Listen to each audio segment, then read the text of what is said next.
So ఈ మాసంలో మనం నేర్చుకుంటున్న ఆధ్యాత్మిక అంశము దైవిక నియంత్రణ. ఆమేన్, హల్లెలూయా. ఏంటండి అది? దైవిక నియంత్రణ. దేవుడు కొన్నిసార్లు మనల్ని నియంత్రిస్తాడు, మనకి బ్రేక్ వేస్తాడు. కొన్నిసార్లు ఈ నియంత్రణ ఎందుకంటే నువ్వు క్షేమంగా ఉండాలని. కొన్నిసార్లు ఈ నియంత్రణ ఎందుకంటే ఇతరులు క్షేమంగా ఉండాలని. కొన్నిసార్లు ఈ నియంత్రణ ఎందుకంటే దేవుని యొక్క ఆశీర్వాదాలు, దేవుని కార్యాలు నీ జీవితంలో దేవుడు చేయాలనుకున్నవి నీ జీవితంలో చేయడానికి దేవుడు కొన్నిసార్లు నిన్ను ఏం చేస్తాడంటే నియంత్రిస్తూ ఉంటాడు. ఆమేన్, హల్లెలూయా. దేవుడికి నీ పట్ల ఒక అద్భుతమైన చిత్తము, ప్రణాళిక ఉంటుంది. దేవుడు అద్భుతమైన ఆలోచన విధానాన్ని కలిగి ఉంటాడు మన పట్ల. అందుకనే గత శుక్రవారం నాడు అబీమెలెకు కోసం మనం నేర్చుకున్నాం. సో అబీమెలెకు మరి ఆ పాపం చేయకుండా దేవుడు అతన్ని ఆపాడట. దేవుడు ఏం చేశారండి? ఆపాడట. ఎందుకు ఆపాడంటే అతనుకున్న యథార్థమైన హృదయాన్ని బట్టి ఆపాడట. అతనికి ఏ కపటం తెలియకుండా, ఏ అమాయకత్వం తెలియకుండా, అతనికి ఏం తెలీదు. అందుకని అతని చర్యని బట్టి కాదు, అతను చేసిన పని బట్టి కాదు, అతను కలిగి ఉన్న యథార్థ హృదయాన్ని బట్టి. కొన్నిసార్లు మనుషులు చర్యలు చూస్తారు, దేవుడు ఉద్దేశాన్ని చూస్తాడు. ఏ ఉద్దేశంతో ప్రార్థన చేస్తున్నాం, ఏ ఉద్దేశంతో పలకరిస్తున్నాం, ఏ ఉద్దేశంతో ఇస్తున్నాం, ఏ ఉద్దేశంతో చేస్తున్నాం, it depends upon the heart. ఆ ఉద్దేశాన్ని దేవుడు చూస్తాడట. ఆ ఉద్దేశము దేవుడు చూసి ఆ చర్య సరైంది కాపోయినా ఆ ఉద్దేశం మంచిదే ఉంది కాబట్టి, ఆ ఉద్దేశం అమాయకంగా ఉంది కాబట్టి, ఇన్నోసెన్సీ కలిగి ఉంది కాబట్టి దేవుడు ఏం చేస్తాడంటే దేవునికి వ్యతిరేకంగా పాపం చేయకుండా దేవుడు ఏం చేస్తాడంటే నియంత్రిస్తాడట, ఆపుతాడట. హల్లెలూయా. అంటే దేవుని యొక్క నియంత్రణ నీ క్షేమం కొరకే.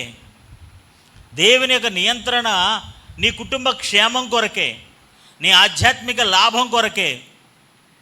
దేవుని చిత్తము నీ జీవితంలో, నా జీవితంలో నెరవేరుట కొరకే దేవుని నియంత్రణ. దేవుడు మనల్ని నియంత్రిస్తున్నాడంటే దేవుడు మన పట్ల ఒక అద్భుతమైన ప్రణాళిక కలిగి ఉన్నాడు. ఆ ప్రణాళికలో నువ్వు విజయం సాధించాలి, ఆ ప్రణాళికలో నువ్వు మేలు పొందుకోవాలి, ఆ సంకల్పంలో నువ్వు దీవించబడాలి, ఆ సంకల్పంలో, ఆ యొక్క ఉద్దేశంలో ఆయన వాగ్దానం నీ జీవితంలో మనందరి జీవితంలో నెరవేర్చబడాలి. ఆ నెరవేర్చబడడానికి నువ్వు ఆ తప్పిదం చేసేస్తే, ఆ మోసం చేసేస్తే, ఆ అన్యాయం చేస్తే, తర్వాత ఆ అపరాధాన్ని బట్టి నువ్వేమవుతావు అంటే మనస్తాపం చెందుతావు, పశ్చాత్తాపడతావు. చూడండి, కొన్ని విషయాలు మనల్ని వెంటాడుతూ ఉంటాయి. అయ్యో, ఆ రోజున ఆ విధంగా నేను చేసి ఉండకూడదే, ఆ రోజు నేను ఆ విధంగా మాట్లాడి ఉండకూడదే, ఆ రోజు నేను అలా కొట్టి ఉండాల్సింది కాదే, అనవసరంగా కొట్టేశాను, అనవసరంగా తిట్టేశాను అని మనం రిగ్రెట్ అవుతుంటాం చాలా సంవత్సరాలు, రోజుల పాటు. కొన్నిసార్లు దేవుడు ఏం చేస్తాడంటే అలా మనం రిగ్రెట్ అవ్వకుండా, మనం అలా బాధపడకుండా మన నోటిని దేవుడు కంట్రోల్ చేస్తాడట. అయ్యో, ఆ రోజు నేను ఆ డబ్బులు ఇవ్వకుండా ఉండాల్సింది, ఈ రోజున కొద్ది ఇబ్బంది పడకుండా ఉంది నేను అని మనం మనస్తాపం చెందుతామట. సో అలా మనం మనస్తాపం చెందకుండా, మనల్ని మనం రిగ్రెట్ అవ్వకుండా దేవుడు ఏం చేస్తాడంటే నియంత్రిస్తాడు. హల్లెలూయా. బ్రేక్ వేస్తాడు. ఆమేన్, హల్లెలూయా. దేవుని నియంత్రణ ఎప్పుడు కూడా నీ క్షేమము కొరకే, నీ కుటుంబ క్షేమము కొరకే, నీ భవిష్యత్తు కొరకే, నీ కుటుంబ వాగ్దానము కొరకే ఆయన ఖచ్చితంగా మన జీవితాల్లో గ్రహించగలిగిన వారమే ఉందుముగాక. కొన్నిసార్లు మనకి ఉద్రేకం వస్తుంది, కొన్నిసార్లు మనకి ఆవేశం వస్తుంది, కొన్నిసార్లు మనకి కోపం వస్తుంది, ఒకరిని నశింప చేయాలనే కోపం వస్తుంది, ఒకరిని కష్టపెట్టాలి, నష్టం చేయాలనే కోపం వస్తుంది. ఇవన్నీ మనకి కలుగుతాయి. కానీ దేవుడు మనల్ని ఏం చేస్తాడంటే మన కోపాన్ని ఆపుతాడు. హల్లెలూయా. మన యొక్క రష్నెస్ని ఆపుతాడు. రష్నెస్ అంటే స్పీడ్కి వెళ్ళిపోతాడు అనమాట. ఆ రష్ని దేవుడు ఏం చేస్తాడంటే స్లో చేస్తాడు. దాన్ని ఏం చేస్తాడంటే దేవుడు బ్రేక్ వేస్తాడు. దాన్ని ఏం చేస్తాడంటే దేవుడు ఆపుతాడు. వేగం చూడండి, మీరు ఎప్పుడైనా రోడ్డు మీద వెళ్తున్నప్పుడు అతి వేగము ప్రమాదకరం. Over speed is dangerous. Why? Bike పాడైపోద్ది, నువ్వు పాడైపోతావు, అవతలోని ఎవరినో గుద్దేస్తావు, ఆడి బైక్ పాడైపోద్ది, అవతలోడు ఎవరికో కాలు చెయ్య డ్యామేజ్ అవుద్ది. So it is a huge damage. అప్పుడు నీకు అనిపిస్తుంది కొద్ది స్లోగా వెళ్ళినా బాగున్ను, అవతలోడు స్లోగా వచ్చినా బాగున్ను. మనం రిగ్రెట్ అవుతుంటాం మన మనసులో. దేవుడు బిడ్డలారా, దేవుడు ఏం చేస్తాడంటే మనల్ని ఏం చేస్తాడు తెలుసా? చెప్పండి, దైవిక నియంత్రణ. అందరూ ఈ మాట చెప్పండి. దైవిక నియంత్రణ. దేవుడే మనల్ని నియంత్రిస్తాడు, ఆపుతాడు, కంట్రోల్ చేస్తాడు, బ్రేక్ వేస్తాడు. హల్లెలూయా. అందరికీ తెలిసిన సుపరిచితమైన వాక్య భాగం మొదటి సమూయేలు రాసిన గ్రంథం 25వ అధ్యాయం 30వ వచనం నుంచి 33వ వచనం వరకు కూడా చదివితే బాగుంటుంది. యెహోవా నా ఏలిన వాడవగు నిన్ను గూర్చి సెలవిచ్చిన మేలన్నిటినీ నీకు చేసి నిన్ను ఇశ్రాయేలు మీద అధిపతినిగా నిర్ణయించిన తరువాత నా ఏలిన వాడవగు నీవు రక్తమును నిష్కారణముగా చిందించితే గాని, నా ఏలిన వాడవగు నీవు పగ తీర్చుకున్నందుకే గాని మనోవిచారమైనను దుఃఖమైనను నా ఏలిన వాడవగు నీకు ఎంత మాత్రమును కలుగకపోవును గాక. మనోవిచారమైనను దుఃఖమైనను నా ఏలిన వాడైన నీకు ఎంత మాత్రము కలుగకపోవును గాక. నీకు మనోవిచారం ఉండకూడదు. మనోవిచారం ఉంటుందట, మనోవిచారం కలుగుతుందట. ఎందుకు చంపేశాను, ఎందుకు వాళ్ళని నాశనం చేశాను, ఎందుకు చంపేశానని అతనికి హృదయంలో ఏముంటుందట? మనోవిచారం ఉంటుందట. అంత మాత్రమే కాదు, ఇంకేముంటుందట? దుఃఖం ఉంటుందట. ఏంటి, వాళ్ళ ఇంట్లో ఒక్క మగాడిని కూడా ఉండనివ్వకుండా నేను ఎందుకు చంపేశాను అని చెప్పేసి అతనికి ఇంకా దుఃఖం వచ్చేస్తుంటుందట. సో ఆ దుఃఖము, ఆ మనోవిచారము కూడా నిన్ను లైఫ్ లాంగ్ వెంటాడుతూ ఉంటుంది. నువ్వు పడుకున్నప్పుడు, లేచినప్పుడు, అప్పుడు ఇప్పుడు గుర్తొచ్చినప్పుడల్లా ఇట్ రిగ్రెట్స్ యూ. నీకు మనోవిచారం అంటే లోపల విచారం, బాధపడడం అనమాట. అయ్యో అని బాధపడుతుంటా చూడండి ఒక్కోసారి మనం. దేవునికి స్తోత్రం, హల్లెలూయా. ఒక భయంకరమైన చర్య జరగకుండా, ఒక రక్తపాతము జరగకుండా, ఒక కుటుంబం నాశనం అవ్వకుండా, కొన్ని కుటుంబాలు నాశనం అయిపోకుండా, రక్తపాతము, ఏం పాతం అండి? అధిపతిగా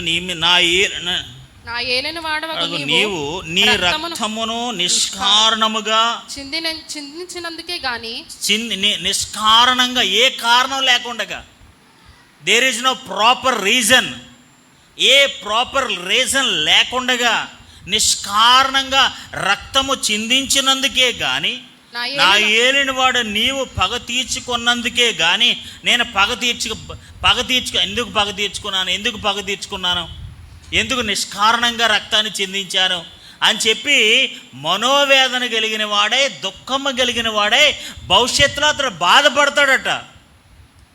ఆమేన్. ఆ గ్రహింపుకు దావీదుకు లేదు.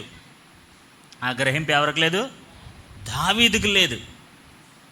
కానీ తెలివైన అబీగయలకి ఆ వివేచన ఉంది. ఆమేన్. హల్లెలూయా, హల్లెలూయా. ఈ 25వ అధ్యాయాన్ని మీరు చదివితే, 25వ అధ్యాయాన్ని మీరు చదివితే అక్కడ నాబాలు, అబీగయలు, దావీదు అనే ముగ్గురు వ్యక్తులు కనపడతారు. ఎంతమంది అండి? నాబాలు కొద్దిగా కఠినాత్ముడు, డబ్బు గర్వం కలిగినవాడు, డబ్బంటే ప్రీతి కలిగిన వాడు, కొద్దిగా చెడ్డవాడనే మనం చెప్పుకోవచ్చు. అందుకని బైబిల్లో చాలా స్పష్టంగా ఆ మాట మీకు కనబడుతుంది. ఆ మాట మీకు దుర్మార్గుడై ఉండెను, అతని పేరుకు తగ్గట్టుగానే దుర్మార్గుడై ఉండెను. ఒకడు ఉండెను, మేకలు ఉండెను. చర్యలను బట్టి చూడగా లాభాలు దుర్మార్గుడనే ఉన్నాడట. హల్లెలూయా. చర్యలను బట్టి చూస్తే ఎలాంటి వాడే ఉన్నాడట? మోటివాడు, దుర్మార్గుడు. సో అబీగయలు అలాంటిది కాదు. ఆమేన్. హల్లెలూయా. అబీగయలు ఎలా ఉందట? సుబుద్ధి గలదై రూపసి అయి. ఆమేన్. హల్లెలూయా. హల్లెలూయా. మంచి బుద్ధి కలిగి, మంచి జ్ఞానం కలిగి ఇలా ఉందన్నమాట. దేవునికి స్తోత్రం. హల్లెలూయా. ఈ రోజున కొన్నిసార్లు మన జీవితాల్లో జాగ్రత్తగా వినండి, మనం కూడా నాబాల్లా ఉంటాం. ఒకసారి ఎలా ఉంటామండి? నాబాల్లా ఉంటాం. ఇప్పుడు దావీదు తన మనుషుల్ని పంపించాడు. ఇదిగో నాబాలుకి మనం చాలా హెల్ప్ చేశాం కదా, అతని గొర్రెల్ని మనం కాపలా కాసాం కదా, ఇప్పుడు ఆ బొచ్చు కత్తిరించే సమయం వచ్చింది, శుభదినాల్లో కలిగి ఉన్నాడు కదా, ఆ శుభదినాల్లో మనకేమైనా సహాయం చేయమని కొంతమంది 10 మందిని సేవకులను పంపించాడు. ఈ నాబాలు ఏం చేశారంటే, దావీదు ఎవడో, యెష్షయి కుమారుడు ఎవడో, నేను అలాంటి వాళ్ళకి ఎవరికి సహాయం చేయను, ఆడెవడో నాకు తెలీదు, గెట్ అవుట్ అని చాలా ర్యాష్గా, నాకున్న ఆహారం నాదిది, నా ఆస్తి, నా సొమ్ము, నా కష్టార్జితం, నేను ఎవరికి ఇవ్వను, నేను ఎవరికి పెట్టను. దేవునికి స్తోత్రం. హల్లెలూయా. ఒకవేళ దేవుడు మనల్ని ఆశీర్వదించకూడదు, అక్కర్లో ఉన్న వాళ్ళకి సహాయం చేసే మనసు దేవుడు మనకి ఇచ్చిన గాక. హల్లెలూయా. అలాంటి దురుద్దేశంతో కూడిన మనసు కాదు. అందుకని అపోస్తలుడైన పౌలు తిమోతికి రాస్తూ ఒక మంచి మాట చెప్తాడు. 1 తిమోతికి రాసిన పత్రిక 6వ అధ్యాయం 17-18 వచనాలు చదువుతాం. ఇహమందు ధనవంతులైన వారు గర్విష్ఠులు కాక. ఇప్పుడు నాబాలు దావీదు ఎవడు? యెష్షయి కుమారుడు ఎవడు? అలాంటి వాడు ఎవరికి నేను సహాయం చేయను, ఇవి నా గొర్రెలు, నా సంపాదన, నా శుభదినము, నేను ఎవరికి సహాయం చేయడానికి నా మనసు లేదు. ఇహమందు ధనవంతులైన వారు గర్విష్ఠులు కాక అస్థిరమైన ధనమునందు నమ్మిక ఉంచక. ఈ ధనం ఎలాంటిదటండి? స్థిరమైందా, అస్థిరమైందా? స్థిరమైన వారు ఎవరు? ఆమేన్. హల్లెలూయా. స్థిరమైన వాడు దేవుడు, స్థిరమైన వాడు దేవుని రాజ్యము. కాబట్టి ఇహమందు ధనవంతులైన వారు గర్విష్ఠులు కాక అస్థిరమైన ధనమేందు నమ్మిక ఉంచక సుఖముగా అనుభవించుటకు సమస్తమును మనకు ధారాళముగా దయచేయు దేవుని యందే. సుఖముగా అనుభవించుటకు సమస్తమును మనకు ధారాళముగా దయచేయు దేవుని యందే నమ్మిక యుంచుడని ఆజ్ఞాపించుము. హల్లెలూయా. ఇప్పుడు ఎవరి యందు నమ్మిక ఉంచాలట? అస్థిరమైన ధనము అందు కాదట, సుఖముగా అనుభవించుటకు సమస్తము మనకు ధారాళముగా దయచేయు దేవుని యందే నమ్మకం ఉంచాలట. వారు వాస్తవమైన జీవమును వారంటే ఎవరు? ధనవంతులైన వారు గర్వించక అస్థిరమైన ధనాన్ని నమ్ముకోక వారు ఏం చేయాలి? వాస్తవమైన జీవమును సంపాదించుకొను నిమిత్తము రాబోవు కాలమునకు మంచి పునాది మన కొరకు వేసుకొనుచు మేలు చేయువారును సత్క్రియలు అను ధనము గలవారును జౌదార్యము గలవారును తమ ధనములో ఇతరులకు పాలిచ్చువారై ఉండవలెనని వారికి ఆజ్ఞాపించుము. ఎంత మంచి మాట అండి బాబు. దేవునికి స్తోత్రం. హల్లెలూయా. నాబాలు వలె ఉండకూడదట. నాబాలు వలె ఉండకుండా 18వ వచనంలో వాస్తవమైన జీవమును సంపాదించుకునే నిమిత్తము రాబోవు కాలమునకు మంచి పునాది తమ కొరకు వేసుకొనుచు. ఆమేన్. హల్లెలూయా. ఏం పునాది వేసుకోవాలి? రాబోవు కాలానికి ఏం వేసుకోవాలట? మంచి పునాది వేసుకోవాలి. ఆమేన్. నిశ్చయముగా దావీదు ఎంతో సహాయం చేశాడు నాబాలు వారి కుటుంబానికి. నిజంగా దావీదుకి సహాయం చేయటం వల్ల అతను నిజంగా రాబో కాలానికి మంచి పునాది వేసుకునేవాడు అవుతాడు. అలాంటి మనసు లేదు, అలాంటి ఆలోచన లేదు. దుర్మార్గుడై, మోటువాడై, ధనాపేక్ష కలిగిన వాడై, ధనహంభావం కలిగిన వాడై, దావీదు ఎవడు, యెష్షయి కుమారుడు ఎవడు అని విర్రవీగుతూ ఉన్నాడు. మంచి పునాది తమ కొరకు వేసుకొనుచు మేలు చేయువారును. ఆమేన్, హల్లెలూయా. ఎవరండి మనందరూ ఎలా ఉండాలి? మేలు చేసేవారికి మేలు. ఇప్పుడు దావీదు నాబాలుకి మేలు చేశాడా లేదా? దావీదు నాబాలుకి మేలు చేశాడా లేదా? గొర్రెలకి కాపలా కాశాడా లేదా? కాశాడు. ఇప్పుడు మేలు చేసేవాడికి ఇతడు ఏం చేయాలి? మేలు చేయాలి. కానీ మేలు చేశాడా? కానీ వాక్యం ఏం చెప్తుంది తెలుసా? రాబో కాలానికి మంచి పునాది వేసుకుంటూ, ఆమేన్, హల్లెలూయా, మేలు చేయువారును, ధనము గలవారును. ఏ ధనం అంటే మనకి సత్క్రియలు, మంచి క్రియలు చేసే ధనాన్ని మనం సంపాదించుకోవాలి. హల్లెలూయా. సత్క్రియలు అను ధనము గలవారును, ఔదార్యము గల అంటే దాతృత్వము కలిగిన వారును, తమ ధనములో ఇతరులకు పాలిచ్చువారనై ఉండవలెనని వారికి ఆజ్ఞాపించుము. ఇప్పుడు ఆ గొర్రె కత్తిరించి కాలం వచ్చిందంటే ఆ కాలంలో దావీదు అతనికి సహాయం చేయమని అడిగితే తన సంపాదనలో, తన ధనంలో సహాయం చేయడానికి ఇష్టపడుతున్నాడండి? అంటే ఇష్టపడుతున్నాడా? ఏమాత్రం? దేవునికి స్తోత్రం, హల్లెలూయా. మొదటి తిమోతి రాసిన పత్రిక 6వ అధ్యాయం 17-18 వచనాలు మన జీవితాల్లో మనం నెరవేర్చుకుందాముగాక. ధన విషయంలో, ధన సంబంధమైన విషయాల్లో ఖచ్చితంగా ఆ వాక్యము మన జీవితాల్లో మనం నెరవేర్చుకుందాముగాక. హల్లెలూయా. నాబాలు ఈ వాక్యానికి ఎంతో వ్యతిరేకంగా ఉన్నాడు. ఆమేన్, హల్లెలూయా. నాబాలు ఈ వాక్యానికి ఎంతో వ్యతిరేకంగా ఉన్నాడు. Is completely against. సహాయం చేయడానికి ఏమాత్రం కూడా ఇష్టం లేదు. ఇప్పుడు దావీదుకి ఏమొచ్చేసింది? కోపం వచ్చేసింది. ముందు అధ్యాయాల్లో మీరు చదివితే అతను ఎవరో గొలియాతు లాంటి వాడు దేవుణ్ణి దూషిస్తున్నాడు. ఎవరిని దూషిస్తున్నాడు? దేవుణ్ణి దూషిస్తున్నాడు. దేవుణ్ణి దూషిస్తుంటే ఇతనికి కోపం వచ్చింది. దేవుణ్ణి దూషిస్తుంటే ఇతనికి ఏమొచ్చింది? కోపం వచ్చింది. ఆ కోపం మంచిదే. ఎందుకంటే అతను ఎవరు దూషిస్తున్నాడు? జీవం కలిగిన దేవుణ్ణి దూషించడానికి, ఆయన ప్రజలను దూషించినట్టు వీడు ఏ పార్టీ వాడు, సున్నత లేనివాడు, వీడు ఏ పార్టీ వాడు అని దేవుని దూషించి వాడిని పక్షంగా ఇతడికి రోషము కలిగిన వాడైతే నో ప్రాబ్లం. ఇప్పుడు నాబాలు ఎవరిని దూషించాడు? దావీదునే దూషించాడు. హల్లెలూయా. చూసారా? మన దేవుణ్ణి దూషించే రివర్స్ అనమాట. ఇక్కడ మన దేవుణ్ణి దూషించారనుకోండి ఎవరైనా, మీరేం పట్టించుకోరు. ఆ కర్మగా ఆడే పోతాడు, అని వదిలేస్తాం మనం. జనరల్గా అలా వెళ్ళిపోతాం మనం. కానీ ఎవరైనా మిమ్మల్ని దూషిస్తే ఇంకా మీకు మామూలుగా ఉండదు కోపం. దేవునికి స్తోత్రం, హల్లెలూయా. ఇక్కడ దావీదు మిస్టేక్ ఏంటో తెలుసా? దేవుణ్ణి దూషించినప్పుడు కోపం వచ్చింది, ఇతన్ని దూషించినప్పుడు కూడా కోపం వచ్చింది.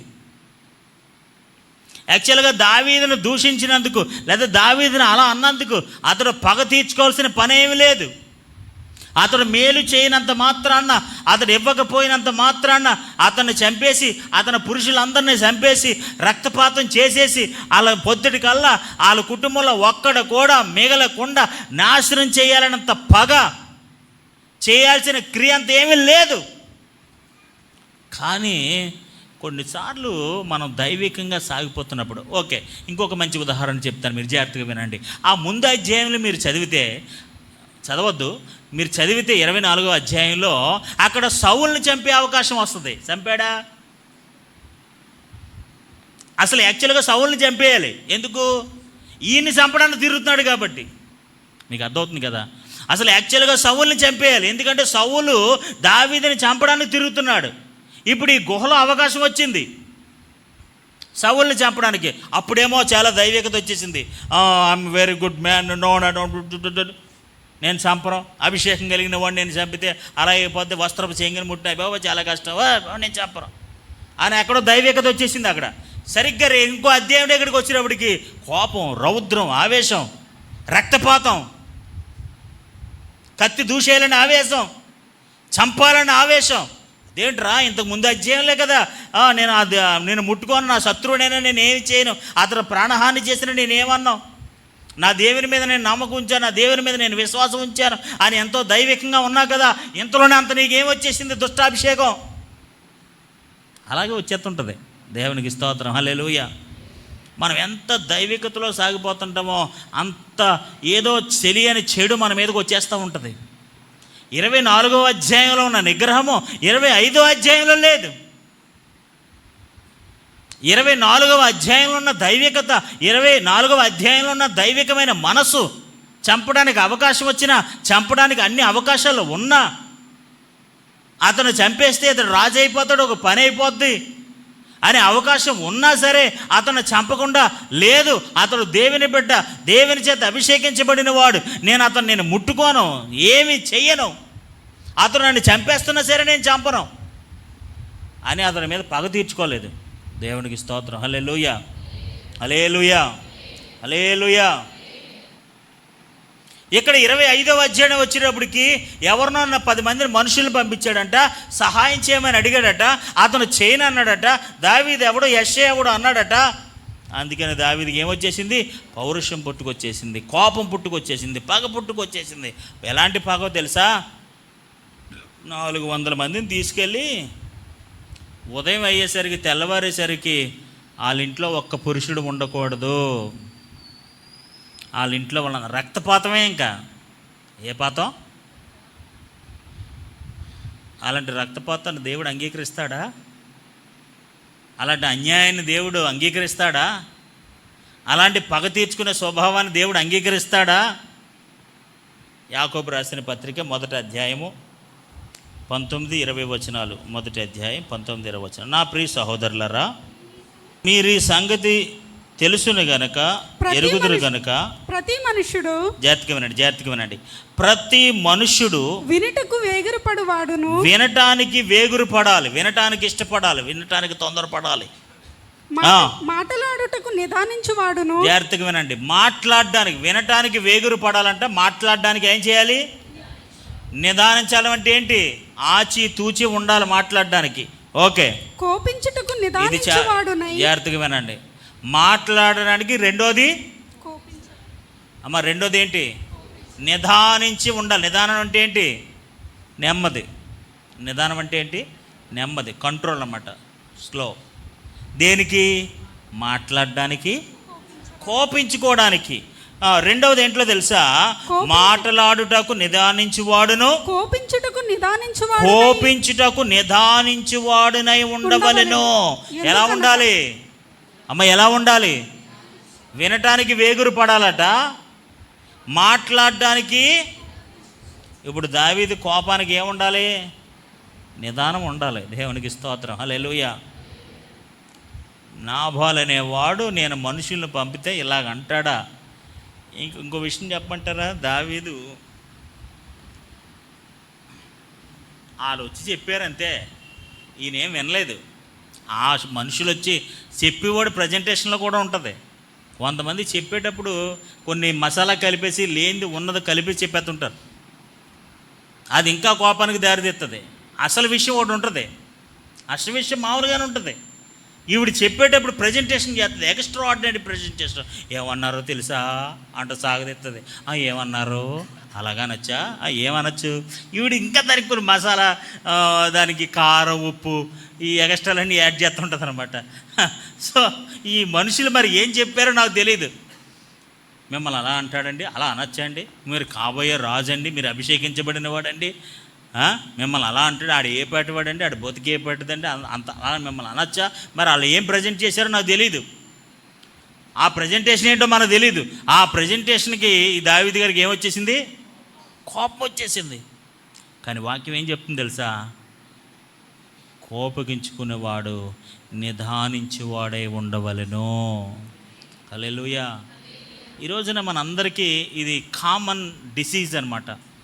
ఇది తెలియని జబ్బు మనందరి జీవితాల్లో.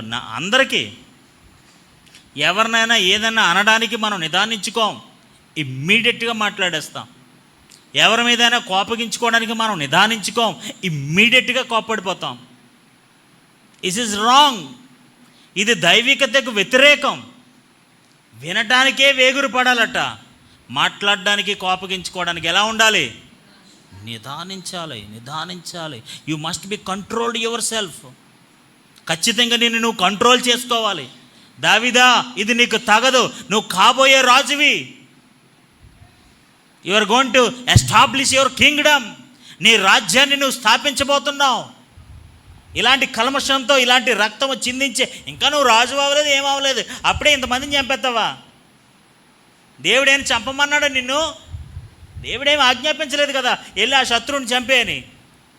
దేవుడేమి నీకు అధికారం ఇవ్వలేదు కదా అతను చంపడానికి. Then why your rushing? నువ్వు ఎందుకు త్వరపడుతున్నావు, ఎందుకు తొందరపడుతున్నావు? కోపగించుకోవడానికి నిదానించుము. హల్లెలూయా. మన ఆధ్యాత్మిక జీవితంలో మాటలు విసిరేయడానికి, కోపగించుకోవడానికి మనం ఏం చేయాలి? చెప్పాలి గట్టిగా. నిదానించుకోవాలి.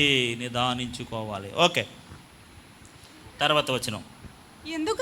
ఎందుకంటే నరుని కోపము. ఎందుకు నిదానించుకోవాలి? ఎందుకు నువ్వు నిగ్రహం కలిగి ఉండాలి?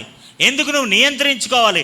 ఎందుకంటే నరుని కోపము దేవుని నీతిని నెరవేర్చదు. ఆమేన్, హల్లెలూయా. నరుని కోపం అంటే నీకు, నరుని అంటే ఎవరు? మనమే కదా. మన కోపము దేవుని నీతిని నెరవేర్చదు. దేవుని నీతిని నెరవేర్చదు. ఆమేన్, హల్లెలూయా.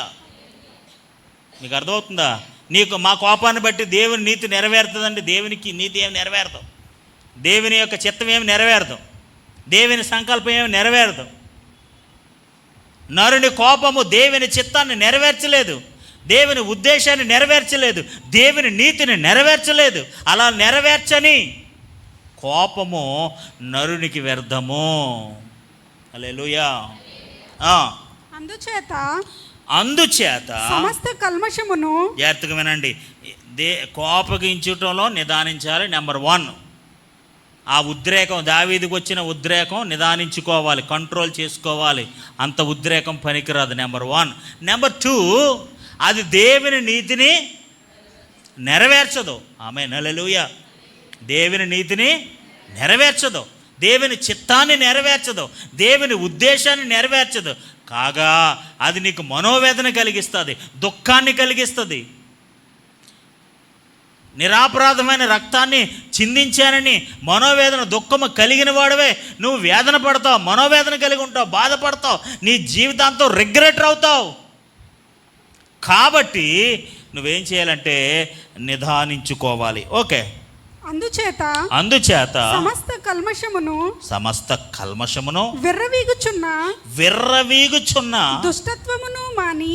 అందుచేత సమస్త కల్మషమును విర్రవీగుచున్న దుష్టత్వాన్ని మాని లోపల నాటబడి, జాగ్రత్తగా వినండి, లోపల నాటబడి మీ ఆత్మలను రక్షించుటకు, లోపల నాటబడి మీ ఆత్మలను రక్షించుటకు శక్తి కలిగిన వాక్యమును సాత్వికముతో అంగీకరించండి. హల్లెలూయా. లోపల నాటబడిన, ఎక్కడ నాటబడింది? నీ హృదయములో నాటబడిన మీ ఆత్మలను రక్షించుటకు శక్తి కలిగిన వాక్యమును. ఆమేన్, హల్లెలూయా. సాత్వికంతో మనం ఏం చేయాలి? దుష్టత్వాన్ని, కల్మషమును, విర్రవీగుచున్న దుష్టత్వాన్ని ఏం చేయాలట? మానేయాలి. ఆమేన్, హల్లెలూయా. ఇప్పుడు నేనేమంటాను తెలుసా? దావీదా, ఈ విర్రవీగుచున్న దుష్టత్వాన్ని మానేయాలి. ఆమేన్, హల్లెలూయా, హల్లెలూయా. వాళ్ళు చేసిన మేలుకి ఒకవేళ నీకు మేలు చేయకపోయినా వాళ్ళ జీవితంలో ఏ విధమైన కీడు చేయొద్దు. ఆమేన్, హల్లెలూయా. అందుకని బైబిల్లో ఏం చెప్తుందంటే, పగ తీర్చడం ఎవరి పని అంట? అంటే పగ తీర్చుకోవడం ఎవరి పని? దావీదు పనా, మన పనా, దేవుడి పనా? ఇప్పుడు వాడు నీకు చేయలేదు, వాడికి ఇవ్వలేదు, ఏం చేయలేడు. ఇప్పుడు ఎవరిది?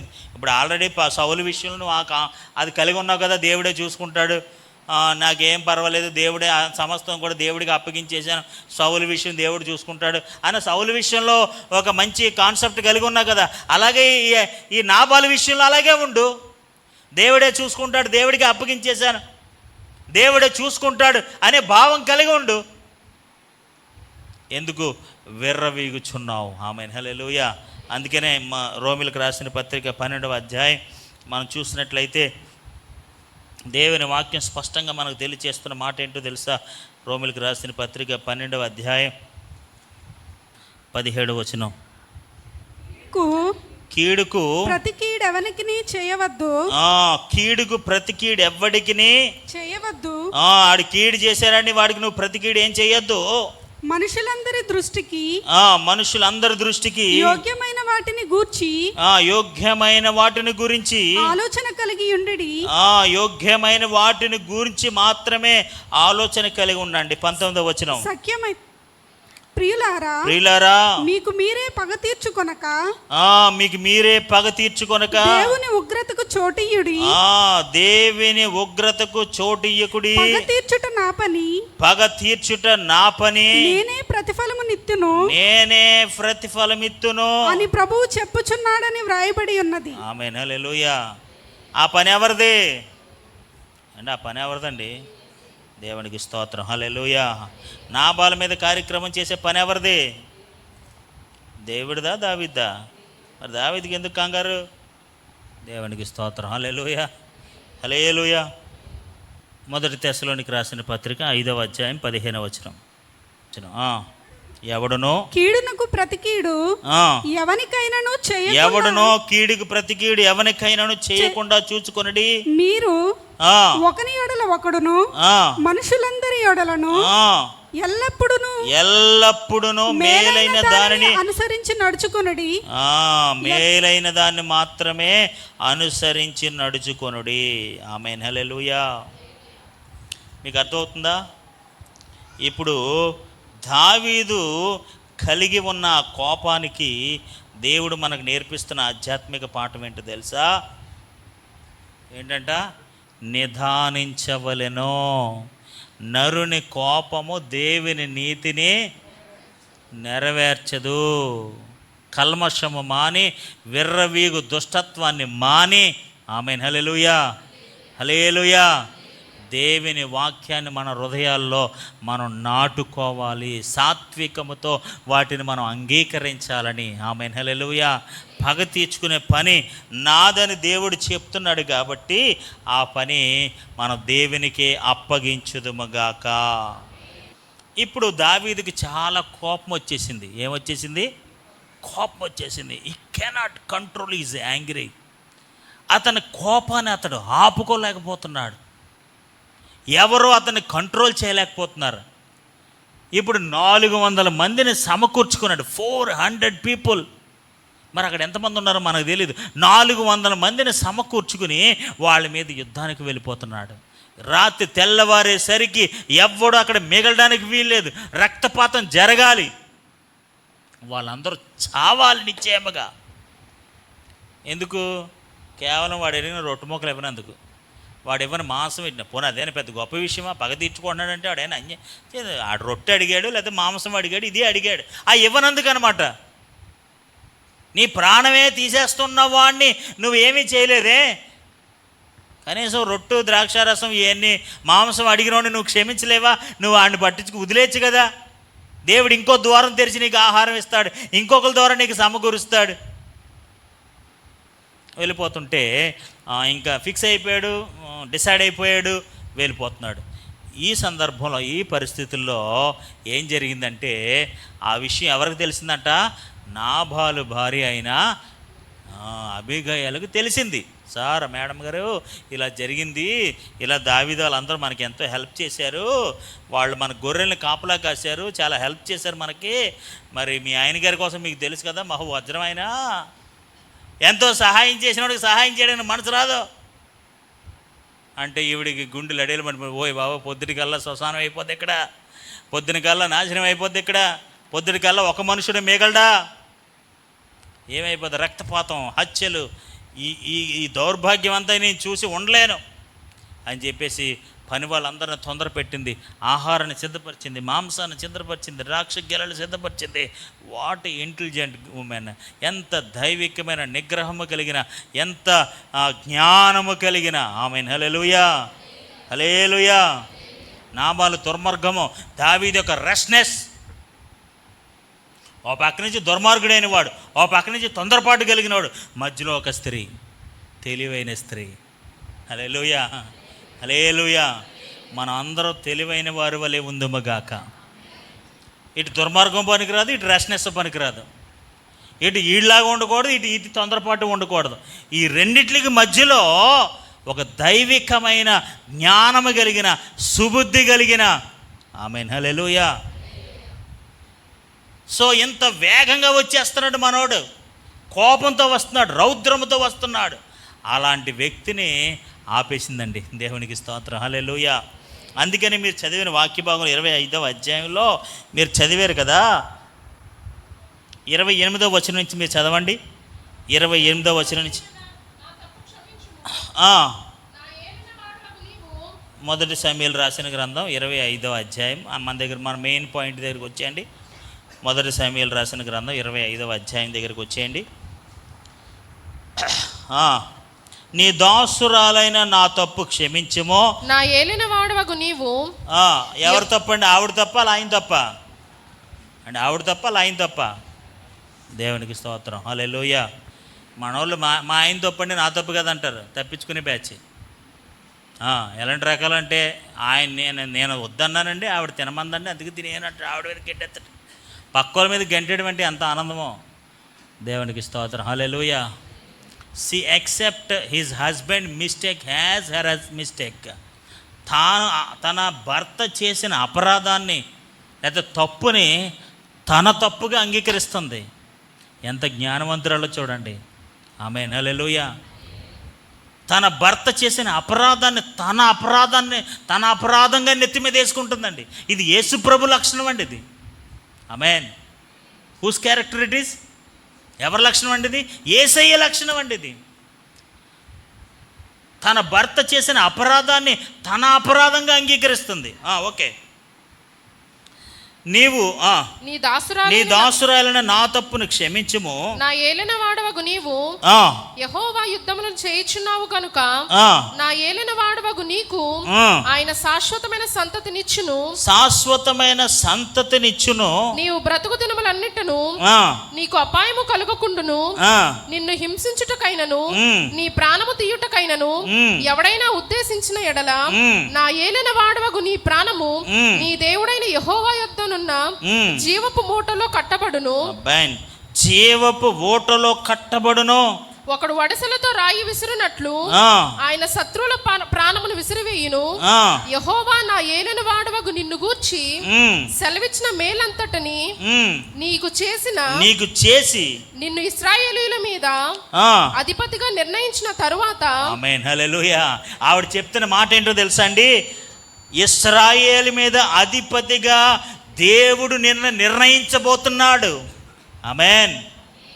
అలా ఇశ్రాయేలు మీద అధిపతిగా నిర్ణయించబడిన నీవు ఇలాంటి అపరాధం చేయటం ఏమాత్రం కూడా నీకు ఆశీర్వాదకరం కాదు. ఆమేన్, హల్లెలూయా, హల్లెలూయా. నువ్వు దేనికి నిర్ణయించబడ్డావు? నాబాలను చంపడానికి నియమించబడ్డావా? కాదు. నువ్వు దేనికి నియమించబడ్డావు తెలుసా? ఇశ్రాయేలు మీద అధిపతిగా ఉండడానికి దేవుడు నిన్ను నియమించాడు. హల్లెలూయా. Your position is so high. నీది చాలా ఉన్నతమైన ఘనత. You are not a ordinary man. నీ సంతానం కానీ నీ కుటుంబం కానీ ఇశ్రాయేలులకి తరతరాలకి ఆ సింహాసనాన్ని ఆధిక్యతను అనుభవించే ఘనత కలిగిన కుటుంబం నీది.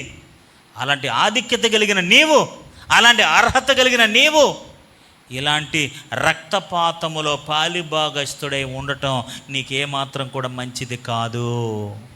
హల్లెలూయా, హల్లెలూయా. నా ఏలిన వాడగు నీవు రక్తమును నిష్కారణముగా చిందించుటకే గాని నా ఏలిన వాడవగు నీవు పగ తీర్చుకొనునందుకే గాని మనోవిచారమైనను దుఃఖమైనను నా ఏలిన వాడవగు నీకు ఎంత మాత్రమును కలుగకపోవును గాక. అలాంటిది ఆ దుఃఖము ఎంత మాత్రము నీకు కలగకూడదు. ఆమేన్, హల్లెలూయా. అలాంటి మనోవేదన నీకు ఉండకూడదు. అయ్యో నిష్కారణంగా ఇలా చేస్తేనే, నేను చంపేశానే. ఇంకో విషయం చెప్పమంటారా, దేవుడు దావీదు పట్ల చాలా ఉన్నతమైన ప్రణాళిక కలిగి ఉన్నాడండి.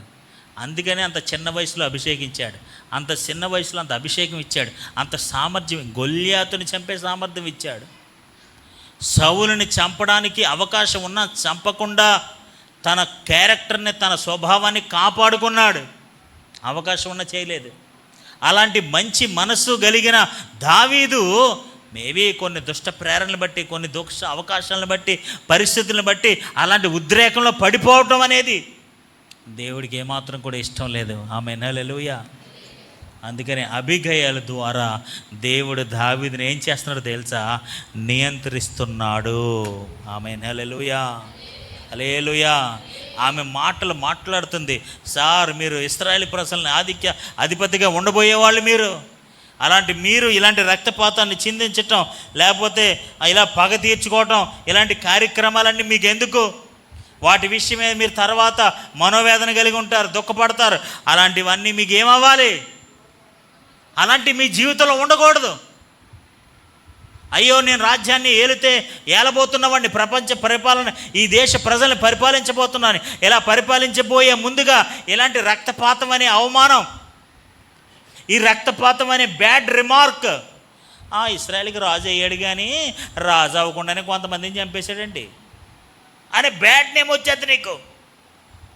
ఇంకా సింహాసనం ఎక్కకుండానే, పరిపాలన స్టార్ట్ చేయకుండానే you will get a very bad name, bad reputation. కాబట్టి ఈ బ్యాడ్ రిప్యుటేషన్ మీకు వద్దు. దేవునికి స్తోత్రం, హల్లెలూయా. ఈ చెడ్డ విపత్తు మీ మీదకి వద్దు, ఈ చెడ్డ నిర్ణయం మీ మీదకి వద్దు అని చెప్పేసి అబీగయీల ద్వారా దేవుడు దావీదుని నియంత్రిస్తున్నాడు. హల్లెలూయా. చదవండి. యెహోవా నా ఏలిన వాడవగు నీకు మేలు చేసిన తరువాత నీ దాసురాలకు నన్ను జ్ఞాపకం చేసుకొనుము అనెను. అందుకు దావీదు, జాగ్రత్తగా వినండి, అక్కడి నుంచి 2 వచనాలు మీరు జాగ్రత్త. అప్పుడు దావీదు ఏం చేశారంటే, ఎవరమ్మ నువ్వు మధ్యలో చెప్పడానికి, నువ్వు పక్కెళ్ళు, నీ మాట నేను లేడీస్ నేను మాటలేను అసలు విన్నాం. దేవునికి స్తోత్రం, హల్లెలూయా. ఆ ధర్మశాస్త్ర యుగంలో ఆ రూల్స్ అండ్ రెగ్యులేషన్స్ ప్రకారం యూదా స్త్రీలు ఎవరు కూడా మాట్లాడడానికి వీల్లేదు. Not allowed to speak, not allowed to object anything. They have to keep quiet, అంతే. వాళ్ళు మౌనంగా ఉండాల్సిందే. యజమానుడు ఏది చేస్తే అదే, ఇంకా వేరే మాట్లాడడానికి లేదు. దావీదు కూడా ఇష్టం ఉండదు. దేవునికి స్తోత్రం, హల్లెలూయా. అలాంటిది దేవునికి స్తోత్రం, హల్లెలూయా. కానీ దావీదు ఆధ్యాత్మికంగా గ్రహించిన విషయం ఏంటో తెలుసా? దావీదు ఆధ్యాత్మికంగా గ్రహించింది ఏంటో తెలుసా? నిశ్చయముగా దేవుడే అబీగయీల ద్వారా దేవుడు నన్ను నియంత్రించాడు. ఇది అబీగయీలు చేసింది కాదు, దేవుడు చేసింది. ఆమేన్. చూడండి 32వ వచనం. అందుకు దావీదు నాకు ఎదురు పడుటకై నిన్ను పంపిన ఇశ్రాయేలీయుల దేవుడైన యెహోవాకు, నాకు ఎదురు పడ్డానికి ఎవరు పంపారు? నన్ను ఎదుర్కొనడానికి, నాకు ఈ మాటలు తెలియచేయడానికి, నన్ను నియంత్రించడానికి, నన్ను ఆపడానికి, నా కోపం తగ్గేలా చేయడానికి, నాకు ఉపదేశం చేయడానికి. ఇప్పుడు ఎంత స్పీచ్ వచ్చింది తెలుసా? ఆవిడ 28వ వచనం నుంచి ఆ స్పీచ్ అంతా ఇచ్చుకుంటూ వచ్చింది. అంత స్పీచ్ అన్నాడు దావీదు. దేవునికి స్తోత్రం, హల్లెలూయా. ఆవిడ చెప్తుంది, నువ్వు జీవం కలిగిన ఓట దేవుడి దగ్గర ఉంది, నీ జీవపు ఓటను ఎవడు తీసుకెళ్ళలేడు, నీకు రాజ్యాధికారం ఇవ్వబోతున్నాడు దేవుడు.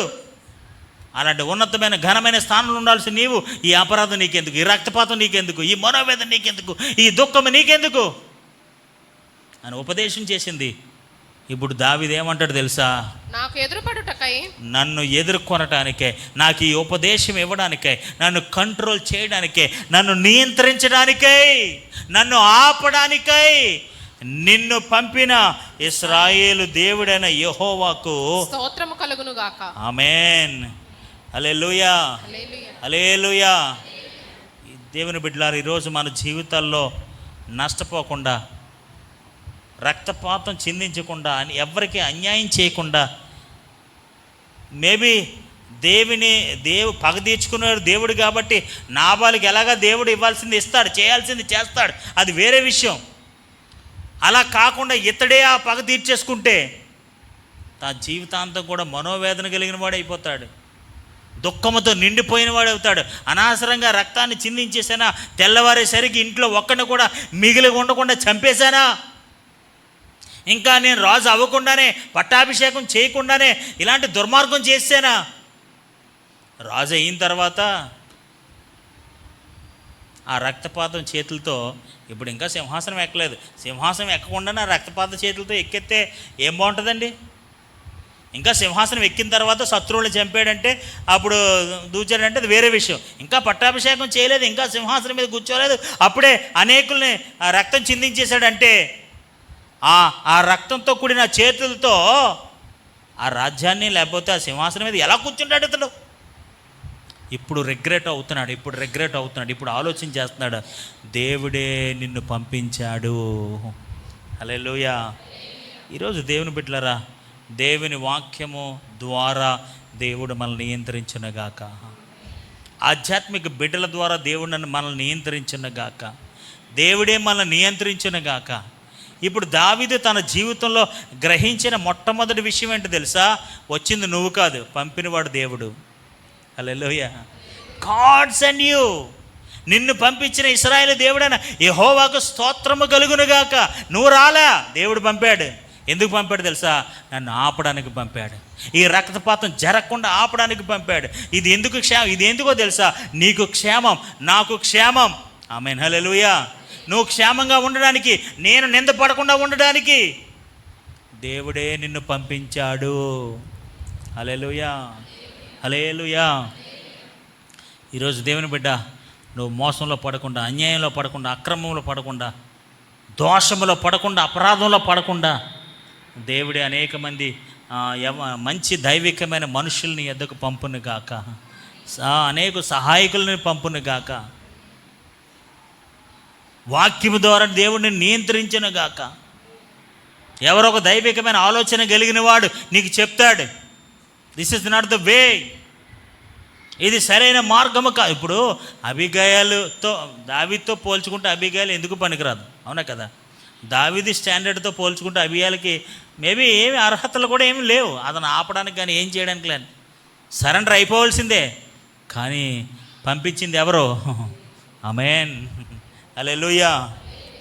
32వ వచనం. అందుకు దావీదు, నాకు ఎదురు పరుటకై నిన్ను పంపిన ఇశ్రాయేలు దేవుడని యెహోవాకు స్తోత్రము కలుగునుగాక.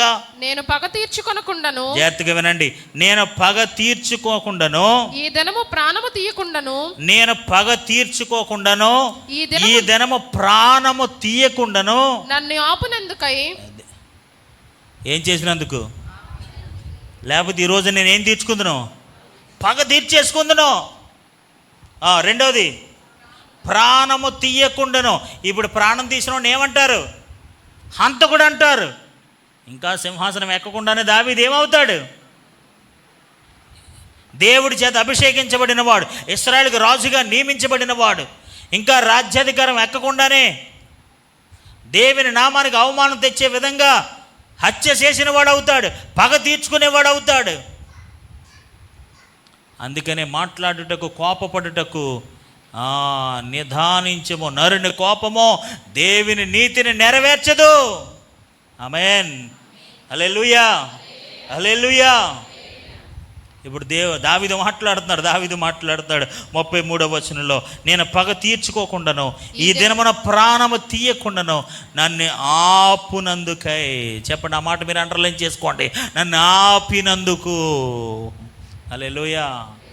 ఈరోజు నువ్వు పగ తీర్చుకోవాల్సిన పని లేదు దేవుని బిడ్డ, ఎవరిని ఏం అనాల్సిన పని లేదు దేవుని బిడ్డ.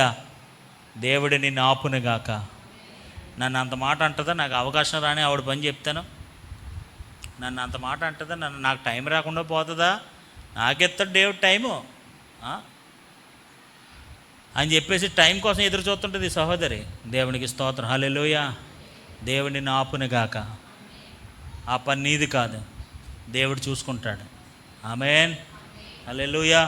నాబాల్ని అతనుకున్న మనుషులందరినీ చంపాల్సిన పని నీది కాదు, ఆ పగ తీర్చుకోవాల్సిన పని నీది కాదు, వాళ్ళందరినీ చంపాల్సిన పని నీది కాదు. దేవుడే ఆ సహోదరుని పంపించి అబీగయల్ని పంపించి దేవుడు ఆపినట్టుగా దావీదు గ్రహించాడు. దేవునికి స్తోత్రం కలుగును గాక. ఇది దావీదు పలుకుతున్న మాటలండి ఇవి. ఎవరు పలుకుతున్న మాటలు? 32వ వచనంలో అంటాడు కదా, దేవునికే స్తోత్రము కలుగును గాక. దేవుని స్తుతిస్తున్నాడు. ఈరోజు దేవుని మనం స్తుతించాలి. ఏమని? నన్ను ఆపడానికి నేను పంపినందుకు దేవుడికి వందనాలు. హల్లెలూయా. లేకపోతే నువ్వు ఆపకపోతే ఈరోజు అయిపోను. నువ్వు నియంత్రించకపోతే, నువ్వు ఆపకపోతే ఈరోజు గొప్ప నష్టం జరిగిపోయాను, ప్రాణ నష్టం జరిగిపోయాను, గొప్ప నష్టం వాటిల్లను. నేను నిరాపరాధన అయిపోదును, రక్తపాతం చేసిన వాడిని అయిపోదును. 33వ వచనంలో ఆపినందుకై నీవు ఆశీర్వాదము నందుదువుగాక. ఆమేన్. హల్లెలూయా. దేవునిని ఆశీర్వదించిన గాక. ఎందుకు ఆశీర్వాదం? నియంత్రణలో కూడా ఆశీర్వాదం ఉంది. హల్లెలూయా. నియంత్రణలో కూడా ఏముంది? ఆశీర్వాదం అంటే మనం అన్ని ఇలాగ వస్తుంది అలాగే వస్తుంది కాదు. నియంత్రణలో కూడా ఆపినందుకు కూడా ఆశీర్వాదం ఉంది. ఈవిడు దావీదు ఆ సహోదరిని ఆశీర్వదిస్తున్నాడు, ఆమెను ఆశీర్వదిస్తున్నాడు. ఏమని తెలుసా? నన్ను ఆపినందుకు దేవుడు నిన్ను ఆశీర్వదించునుగాక. హల్లెలూయా. అలాంటి ఆశీర్వాదాలు మనకు కలుగునుగాక. హల్లెలూయా. నియంత్రించే వారంగా ఉండాలి, కంట్రోల్ చేసే వారంగా ఉండాలి. దేవుని ఆత్మ కలిగిన వారమై, దేవుని వాక్యమని ఎరిగిన వారమై, అన్యాయం చేయడానికి, అక్రమం చేయడానికి, అవి చేయడానికి, ఇవి చేయడానికి తొందరపాటు కలిగిన వారిని మనం ఏం చేస్తుండాలంటే నియంత్రిస్తూ ఉండాలి. ఆత్మ కలిగిన వారమే ఉండాలి. నియంత్రణ బహుమానం కలిగి గిఫ్ట్ ఆఫ్ అది ఉండాలి. నియంత్రణ బహుమానం ఉండాలి. ఒకరు కోపంగా ఉంటే ఒకరు దాన్ని అణిచివేసేవారుగా ఉండాలి. హల్లెలూయా. హల్లెలూయా. ఇంకా ఇక్కడ దావీదు అరిచేసి ఇక్కడ అబీగయలు అరిచేస్తే ఏమవుద్దండి? అసలు అబీగయల్ని దేవుడు ఎందుకు పంపాడు? నువ్వు ఆపమని పంపించాడు. ఆపే ఆత్మ ఇచ్చాడు నీకు. నువ్వు వెళ్ళి ఆపాలి, నియంత్రించాలి. ఆమేన్. నీవు చూపిన బుద్ధి విషయమై నీకు ఆశీర్వాదము కలుగును గాక. ఆమేన్. నీవు చూపిన బుద్ధి విషయమై నీకు ఆశీర్వాదము కలుగును గాక. నీకు ఆశీర్వాదము కలుగును గాక. ఆమేన్. హల్లెలూయా. నువ్వు చూపించిన బుద్ధి విషయమై నీకు ఆశీర్వాదం కలుగును గాక. 34వ వచనం, త్వరపడి నీవు త్వరపడి నన్ను ఎదుర్కొని పోయిన ఎడల, నువ్వు ఒకవేళ త్వరపడి నన్ను ఎదురుకుపోయిన ఎడల, నీకు హాని చేయకుండా నన్ను ఆటంకపరిచిన, నీకు హాని చేయకుండా నన్ను ఆటంకపరిచిన ఇశ్రాయేలీయులైన దేవుడైన యెహోవా జీవము తోడు తెల్లవారులోగా నాబాలునకు మగవాడొకడును విడవబడనన్న మాట నిశ్చయమని చెప్పి తన యొద్దకు ఆమె తెచ్చిన వాటిని ఆమె చేత తీసుకొని నీ మాటలు నేను ఆలకించి నీ మనవి అంగీకరించితిని. సమాధానముగా నీ ఇంటికి పొమ్మని ఆమెతో చెప్పాను. హల్లెలూయా. కోపంతో వచ్చినాడు సమాధానంగా పోతున్నాడు. దేవునికి స్తోత్రం కలుగునుగాక. హల్లెలూయా. సో దేవుడు ఏం చేశాడండి? ఆపినందుకు. దేవుడు ఏం చేశాడు? ఆప్ చేశాడా లేదా? ఈ రోజున మనం కూడా నిరాపరాధంగా దాని అన్యాయంగా రూల్గా కాదు, నిజంగా అది అక్కడ చేయాల్సిన పనేమీ లేదు. అయినా సరే కొన్నిసార్లు మన కోపాన్ని బట్టి, మన ఉద్రేకాన్ని బట్టి మనకు తెలియకుండానే నష్టాన్ని కలిగించేస్తూ ఉంటాం, మనకు తెలియకుండానే అన్యాయం చేసేస్తూ ఉంటాం, మనకు తెలియకుండానే మోసం చేసేస్తూ ఉంటాం, మనకు తెలియకుండానే అపరాధం చేసేస్తూ ఉంటాం. దేవుడు మనల్ని నియంత్రించును గాక. హల్లెలూయా. హల్లెలూయా. ఆ నియంత్రణ కృప దేవుడు మనకిచ్చిన గాక. ఆ నియంత్రణ అవకాశం దేవుడు మనకిచ్చిన గాక. కొన్నిసార్లు దావీదు వలె మనం నియంత్రించబడదుము గాక. దావీదు చాలా దైవికమైన వాడు, కానీ ఎందుకో నాబాలు విషయంలో తెలియని కోపం వచ్చేసింది. ఆ ఒక్క మిస్టేక్ అతని జీవితంలో ఉండటం వల్ల, ఇంకా సింహాసనం ఎక్కలేదు, సింహాసనం ఎక్కిన తర్వాత అది సెకండరీ.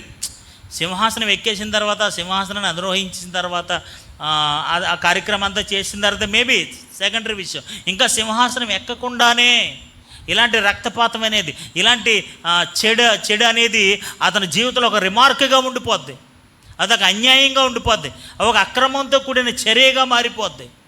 సో ఇలాంటిది ఏది అతని జీవితంలో ఉండకూడదని చెప్పి దేవుడు అబిగయల ద్వారా దేవుడు ఆయన ఏం చేశారట? ఆపాడు. ఆమేన్, హల్లెలూయా. అందుకని అంటాడు కదా, నిన్ను పంపించిన సైన్యములకు అధిపతిగా యెహోవాకు స్తోత్రము కలుగునగాక. ఈ పగ తీర్చుకోకుండా, ఈ మరణము చేయకుండా, లేదా ఈ హత్య చేయకుండా, ఈ దుర్మార్గం చేయకుండా ఆపినందుకు ఆమేన్, హల్లెలూయా, నీకు ఆశీర్వాదములు కలుగునుగాక. హల్లెలూయా, హల్లెలూయా. ఈ రోజున మన దేవుడు మనల్ని నియంత్రించునుగాక. కొన్నిసార్లు దేవుడు నియంత్రిస్తున్నాడంటే, కొన్నిసార్లు నేను ఆపుతున్నాడంటే, దేవుని బిడ్డ నీ క్షేమాన్ని కోరే, నీ ఆశీర్వాదాన్ని కోరే. నువ్వు దుఃఖపడకూడదని, నువ్వు మనోవేదన పడకూడదని, నువ్వు అన్యాయపు తీర్పు పొందకూడదని, నీకు అపకీర్తి రాకూడదని దేవుడే నిన్ను ఆపుతున్నాడేమో. అలాంటి నియంత్రణ దేవుడు మనకు అనుగ్రహించిన గాక. అబిగయలు లాంటి తెలివైన వారి ద్వారా దేవుడిని నియంత్రించిన గాక. వాక్యము ద్వారా నేను నియంత్రించిన గాక. సహవాసము ద్వారా నియంత్రించిన గాక. ఎవరికో చెప్తావు, జనరల్గా ఎవరికైనా చెప్తారు, ఇలా చేద్దాం అనుకుంటున్నాను, అలా చేద్దాం అనుకుంటున్నాను అని చెప్తారు. అప్పుడు ఒకవేళ అవతల వాళ్ళు ఒకవేళ నియంత్రించి మాట్లాడుతున్నారు అనుకోండి, మీరేం బాధపడకండి. ఆ నియంత్రణ గురించి ఒక్కసారి ఆలోచన చేయండి. హల్లెలూయా. Maybe this is right or wrong, this is good or bad. ఇప్పుడు చెప్పండి, నాబాలను చంపడం రైటా తప్ప? ఏమండి, రొట్టు మొక్కల కోసం, ద్రాక్షారసం కోసం అందరిని చంపేస్తావా? ఎంత దారుణం అది, ఎంత దౌర్భాగ్యం అది. రొట్టు మొక్క ఇవ్వలేదని, ద్రాక్షారసం ఇవ్వలేదు, కొద్ది మాంసం పెట్టలేదని మొత్తం ఇంటి మగవాళ్ళు అందరినీ చంపేస్తావా? నీ దగ్గర అధికారం ఉంది, నీ దగ్గర బలం ఉందని చెప్పి పగ తీర్చుకుని సాక్షిలోకి వెళ్ళిపోతావా? అలాంటిది మనకు దూరం అవ్వను గాక. హల్లెలూయా. కొన్నిసార్లు మనం కూడా మన రాజు అని చెప్పేసి కూడా, అబిగయలు కూడా మన శుక్రవారం చెప్పుకున్నట్టు ఎలీమెలెకుకి అతడు రాజే, ఆ రాజు అయినా సరే ఇష్టానుసారంగా చేయడానికి కుదరదు, దేవుడు ఆపుతాడు. హల్లెలూయా. దావీదైనా సరే ఇష్టానుసారంగా చేయడానికి లేదు, దేవుడు ఆపుతాడు. హల్లెలూయా. కొన్నిసార్లు దైవికమైన మనుషులు, అధికారం కలిగిన వారే, సత్తా కలిగిన వారే, జ్ఞానం కలిగిన వారే ఒకసారి తెలివితెక్కు పని వల్ల ఏదో ఒకటి చేయాలనుకుంటే దేవుడు నియంత్రించునుగాక. దేవుడు నియంత్రించునుగాక. నష్టపోకుండా నియంత్రించునుగాక. అన్యాయం చేయకుండా నియంత్రించునుగాక. పగ తీర్చుకోకుండా నియంత్రించునుగాక. మోసము చేయకుండా నియంత్రించునుగాక. మోసపోకుండా నియంత్రించునుగాక. అనేక విషయాల్లో మనం నియంత్రించబడదుముగాక. దేవుడి మాటలు మనందరి హృదయాలు ఫలింపు దయచేయనుగాక.